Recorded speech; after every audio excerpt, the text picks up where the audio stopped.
Hello friends, welcome back Sukumar's kitchen. আজ বানাবো একদম সুস্বাদু একটি সোয়াবিনের পাকোড়া।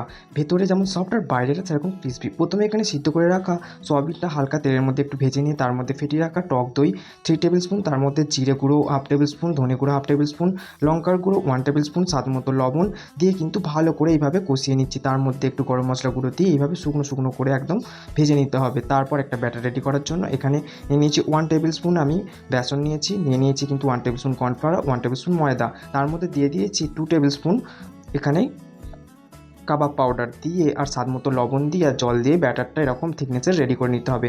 তারপর একটা একটা করে এর মধ্যে ব্যাটারের মধ্যে কোট করে রিফাইন তেল বা সরিষার তেল, আমি এখানে সরিষার তেলে ডিপ ফ্রাই করেছি, তারপর হালকা করে ভেজে তুলে নিয়ে আবার সেই ব্যাটারের মধ্যে কোট করে এবার একটু ভালো করে ভেজে নিতে হবে। রেডি হয়ে যাবে আমাদের একদম সফট আর ক্রিস্পি সোয়াবিনের পাকোড়া। খেতে কিন্তু খুবই দুর্দান্ত আর খুবই টেস্টি। আর এটা বানিয়ে দেখতেই পারেন। আর ভালো লাগলে অবশ্যই like, comment, share and subscribe করতে ভুলবেন না কিন্তু।